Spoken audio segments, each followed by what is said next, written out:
Now the world is a global village. देखिए, युवा पीढ़ी को एक ही बात बोलेंगे कि पेन होता है वो आपका हमेशा भाग बदलता है। ये एग्ज़ाम सिर्फ स्कॉलरशिप के बेसिस पर ना देखा जाए। बड़े बड़े लोगों को भी कहते हैं कि ये पढ़े लिखे नहीं हैं, लेकिन पढ़े लिखे उनके सामने नहीं बैठ पाते। ऐसे प्रयास के माध्यम से आप भी इस परीक्षा में शामिल हों और आप भी पढ़े लिखे वर्गों में शामिल होइए।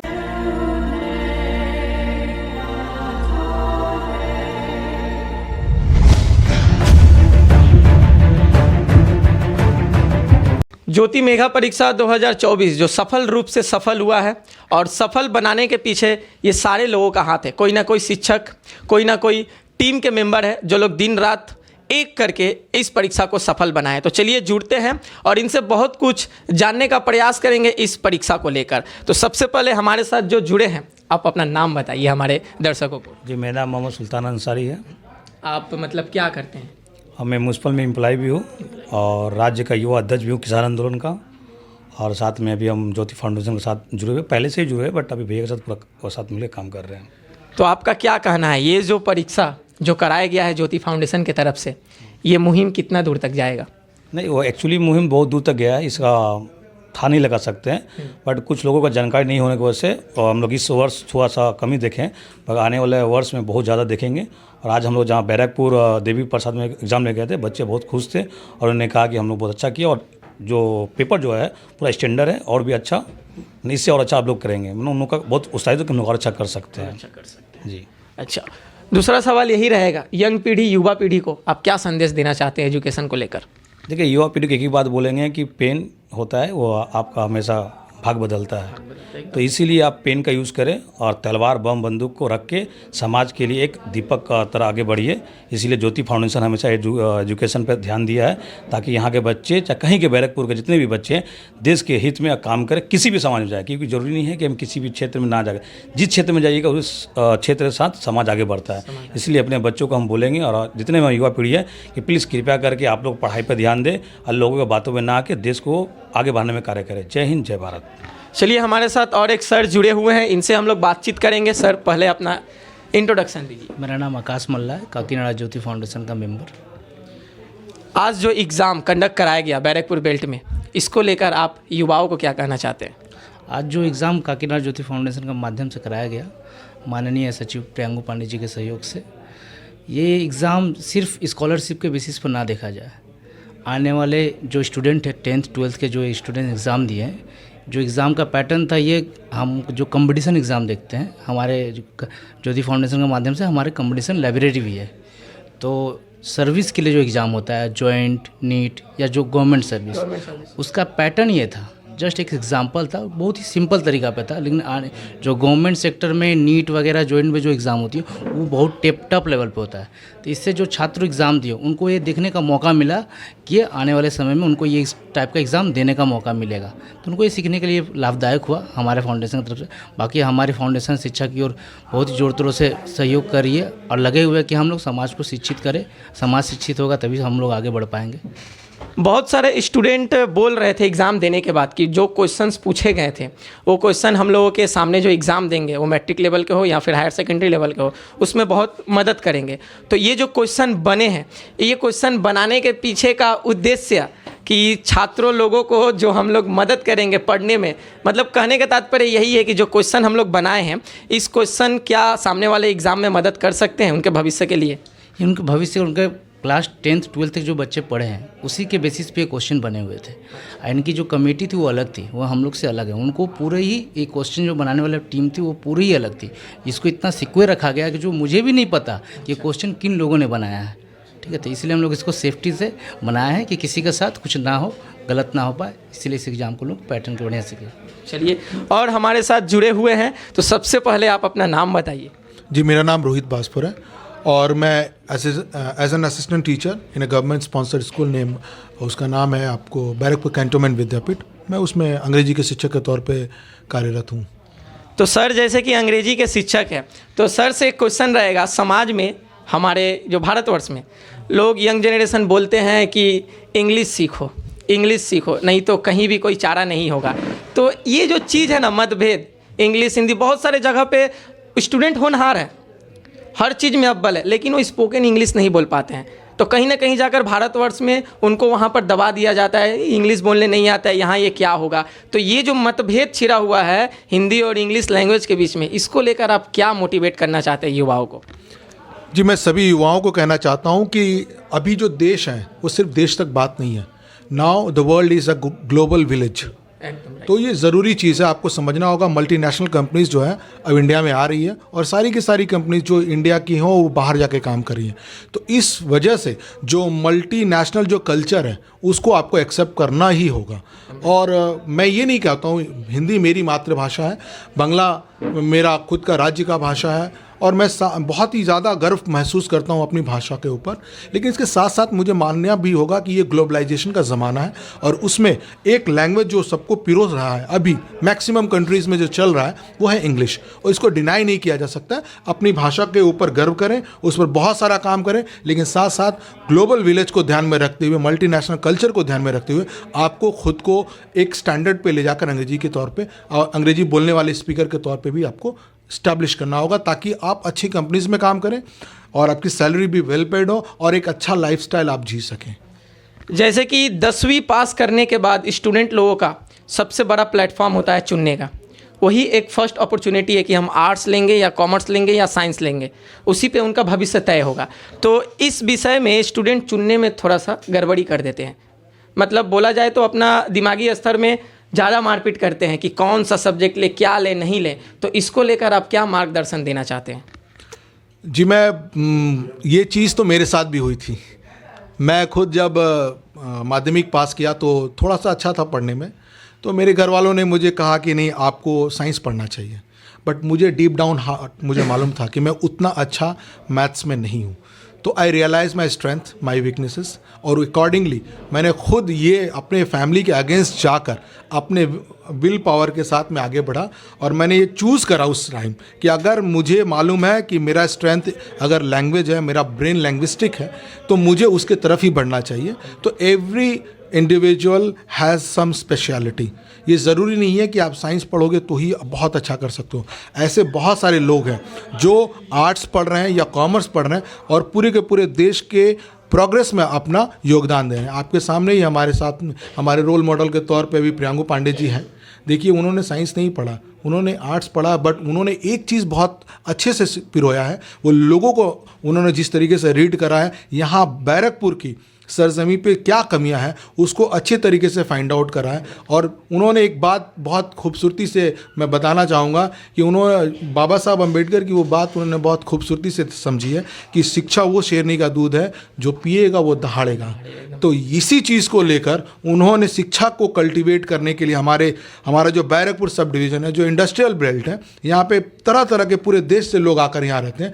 यहाँ पे अगर शिक्षा का स्तर अगर गिरा है तो उसको सुधारने की जो पहल ज्योति फाउंडेशन ने की है वो काबिले तारीफ़ है, और आशा करते हैं कि उनकी ये जो प्रयास है वो कुछ ही दिनों में दिखना शुरू हो जाएगा। तो हमारे साथ जो सबसे सीनियर पर्सन बैठे हुए हैं, ये एक शिक्षक है जो कि अपना सारा जीवन शिक्षा के प्रति कुर्बानी दे चुके हैं। तो इनसे बहुत सारे सीखने लायक बातें हैं जो आज हम लोग करेंगे। तो सबसे पहले सर, आपका स्वागत है हमारे चैनल पे। आप अपना नाम बताइए पहले। बांकेलाल यादव। आप कौन से विषय के टीचर थे? साइंस टीचर थे हम। साइंस टीचर थे। तो सर से पहला क्वेश्चन यही रहेगा, अभी के टाइम पे युवा बोला जाए डिजिटल पीढ़ी में थोड़ा डिजिटल चीज़ों के पीछे ज़्यादा बढ़ावा दे रहा है और हम लोग के एजुकेशन के पीछे बहुत कम बढ़ावा दे रहा है। तो इसको लेकर आप क्या बोलना चाहते हैं? बच्चों को मेरा अपना शुरू से अभी तक का जितना अनुभव है, इसमें मैंने बच्चों को यही बताया है और यही सिखाया है कि तुम्हारी अपनी दिल दिमाग जो कहता है, जिधर तुम्हारा मस्तिष्क जाने को कहता है, तुम उधर जाओ। किसी के प्रेशर से ये नहीं करना कि ये पिता माता दोस्त साथी कहते हैं कि तुमको ये करना है, साइंस पढ़ना है, कॉमर्स पढ़ना है, आर्ट्स पढ़ना है, कोई प्रेशर देके तो उस पर तुम मत जाना। तुम्हारा कंसेप्ट क्या कहता है, तुम्हारा माइंड किधर जा रहा है, किसको तुम ज़्यादा एडॉप्ट कर पा रहे हो, कौन तुमको ज़्यादा माइंड को सुटेबल लगता है, उसमें जाओ। और दूसरा बात मैंने बच्चों को हमेशा ये कहा है कि जिसमें भी जाओ अव्वल बनने की कोशिश करो। कोई क्षेत्र, कोई आर्ट साइंस कॉमर्स कोई किसी से कम नहीं है। हर का जगह अपने अपने जगह पर उत्तम है। साइंस वाले अपना काम कर रहे हैं, आर्ट्स वाले अपना काम करते हैं, कॉमर्स वाले अपना काम करते हैं, और सब जब अंतिम सीढ़ी पर पहुंचते हैं तो ही अच्छा काम कर पाते हैं। इसलिए बच्चों को हमेशा ये सोच के काम करना चाहिए कि मेरा जो भी स्ट्रीम हो उस स्ट्रीम को हद तक हम ले जाएं और हद तक पहुंचा करके देश के लिए उसी के माध्यम से कुछ कर जाए। करते हैं लोग। आपके वित्त मंत्री क्या हैं? केमिस्ट्री के विद्वान तो हैं नहीं, मैथ के विद्वान तो हैं नहीं, नहीं ना है, तो फिर कैसे लेकिन फिर इकोनॉमी को कौन चलाएगा? एकदम चाहिए गवर्नर कैसा होना चाहिए? एडमिनिस्ट्रेटिव में आप आइए तो वहाँ मैथमेटिक्स कम लगेगा, वहाँ कहीं भी आर्किमिडीज का सिद्धांत काम नहीं करेगा, काम करेगा आपका वो एडमिनिस्ट्रेशन का जो साइड है। इसलिए बच्चों को हमेशा, जो भी गार्जियन हैं, हम हैं, आप हैं, एज ए शिक्षक, हमने यही सलाह दिया है। यहाँ तक अपने बच्चों को भी हमने कभी प्रेशर नहीं दिया, और दूसरे बच्चों को क्लास में भी मैंने हमेशा यही कहा है कि तुम्हारी जो इच्छा, जो तुम्हारा दिमाग काम करने को कहता है, करो वही, और उसमें बढ़िया करो। सर से एक लास्ट छोटा सा क्वेश्चन रहेगा। अभी के टाइम में बहुत सारे युवाओं का प्रश्न रहता है, नॉलेज वर्सेस डिग्री। तो सर इसको लेके आपका तजुर्बा है? अच्छी बात है, हाँ, अच्छी बात तो है। जरा सा आप इसको क्लियर करें और कि डिग्री, हाँ, नॉलेज के पीछे इंसान भागे या डिग्रिया के पीछे भागे? आखिर सफलता का वो पीढ़ी क्या होगा? सबसे पहली बात है कि नॉलेज तो ले सकता है आदमी, लेकिन डिग्री बढ़ती नहीं है। एकदम राइट। डिग्री कहीं बढ़ती नहीं है। नॉलेज आप ले सकते हैं, प्रियांगू जी के साथ बैठिए, डेली 2-4 बरस बिताइए ना, आपका होज खुल जाएगा, खुल जाएगा, एकदम एकदम खुल जाएगा ये आपका कि भाई ठीक है। बहुत लोग नहीं बोलना चाहिए यहाँ, बड़े बड़े लोगों को भी कहते हैं कि ये पढ़े लिखे नहीं हैं, लेकिन पढ़े लिखे उनके सामने नहीं बैठ पाते, राइट। होता है ना ऐसा। सबके लिए बात होती है, बहुत बड़े बड़े ओहदे पर। अब किसका नाम रखना यहाँ उचित नहीं है कि नहीं? एकदम एकदम। तो डिग्री अलग चीज़ है और नॉलेज अलग चीज़ है, वो हम पा सकते हैं, हाँ। कहीं भी बैठ के पा सकते हैं, लेकिन डिग्री के लिए सेल्फ मेहनत करना पड़ेगा, उसके लिए एजुकेशनल फाइट करना पड़ेगा, वो लड़ना पड़ेगा, सब्जेक्ट से लड़ना पड़ेगा, तब वो मिलेगा। इसीलिए दोनों ज़रूरी है। डिग्री ना रहे तो आप किसी चीज़ को, कोई बाउंडेशन है ना, हाँ। कि आपको IAS बनने के लिए मिनिमम ग्रेजुएशन होना चाहिए, तो होना चाहिए। लेकिन ग्रेजुएशन, मैं मैट्रिक पास हूँ और ग्रेजुएशन से कई गुना ज़्यादा ज्ञान रखता हूँ, फिर भी मैं उसमें बैठ नहीं सकता, क्योंकि डिग्री नहीं है। डिग्री नहीं है। तो दोनों की ज़रूरत है, डिग्री भी रहना चाहिए, और ज्ञान तो कपाट है, वो तो खुल जाता है कभी भी। ये तो या किताबों का ज्ञान और अपना पर्सनल ज्ञान, सोशल ज्ञान, ये अलग अलग चीज़ें हैं, और दोनों चीज़ों को हम लाइफ में लेके ही चलेंगे तो बेटर होगा। जैसे दोनों चाहिए, क्वालिफिकेशन भी चाहिए, पानी भी जरूरी है, क्वालिफिकेशन भी चाहिए, डिग्री भी चाहिए, नॉलेज भी। और उसके साथ अगर आप सोशल वर्क में ज़्यादा काम करते हैं, डिग्री लोगों से बुद्धि लेकर के काम करते हैं, तो वो डिग्री चमक जाएगी। तो सर सबसे पहले आपका स्वागत है हमारे चैनल पे। आप अपना नाम बताइए। मेरा नाम उमेश कुमार साव। मैं आपके चैनल के माध्यम से आपके व्यूअर्स, आपके सपोर्ट्स को मैं अंतर दिल से जो है स्वागत करता हूँ। आज जो एग्ज़ाम हुआ, ज्योति मेगा परीक्षा, इसको लेकर आप क्या बोलना चाहते हैं? आपका सवाल के अनुसार हमारे युवा पीढ़ी के लिए किस तरह से काम करेगा भविष्य में? हमारे संस्था काकीनाडा ज्योति फाउंडेशन के सचिव एवं कर्णधार, या कहें तो मार्गदर्शक के रूप में उन्होंने जो प्रयास शुरू किया है, एक ऐसे क्षेत्र में जो क्षेत्र हमेशा जो है कहीं न कहीं मजदूर बेल्ट होने के नाते, चूँकि आसपास चारों तरफ जो है फैक्ट्रियां हैं, मजदूर वर्ग के लोग ज़्यादा है, ये इलाका शुरू से जो है शिक्षा के क्षेत्र में पिछड़ा था, और कंपटीशन के माध्यम से नौकरी प्राप्त करना, इस प्रकार का वातावरण कभी अच्छा नहीं रहा था।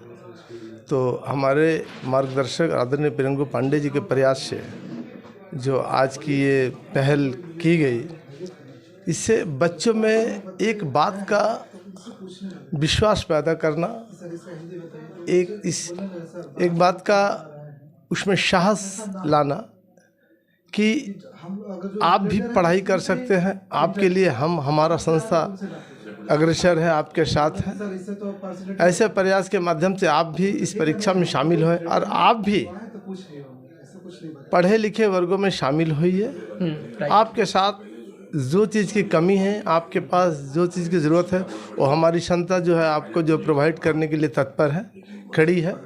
और हमारा सहयोग प्राप्त कर आप अपने आप को समाज में इस्टेब्लिश करें, सरकारी नौकरियां प्राप्त करें। जिस प्रकार की भी कमी है, हम आपको सेवा प्रदान करने के लिए एकदम खड़े हैं। इतना विश्वास, ये विश्वास पैदा करने के लिए इस प्रकार का कार्यक्रम, ये पश्चिम बंगाल में पहला एक ऐसा संस्था है जो इस तरह का प्रयास इस क्षेत्र में किया है।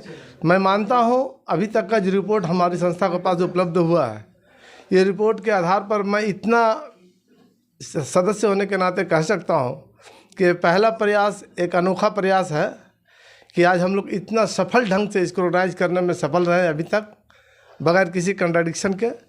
और आने वाले दिनों में हमारे कर्णधार आदरणीय पेंगू पांडे जी ने जो बात कही है कि आने वाले वर्षों में हम इस संख्या को लगभग 20,000 तक ले जाना चाहते हैं, यही मेरा कहना है। ये बहुत बड़ा एक मुहिम है। देखा जाए आने वाले टाइम में जो टारगेट रखा गया है, और लोग बोलते भी है कि टारगेट आप किसी औरों को मत दीजिए, टारगेट खुद को दीजिए, तभी जाकर वो अचीवमेंट मिलेगा। तो ज्योति फाउंडेशन खुद अपने आप में एक टारगेट लिया है कि 20,000 अभ्यर्थी आने वाले टाइम में इस एग्ज़ाम को अटेंड करेंगे। तो चलिए देखेंगे ये जो कंपटीशन है और ये जो टारगेट है ये कंप्लीट होता है कि नहीं।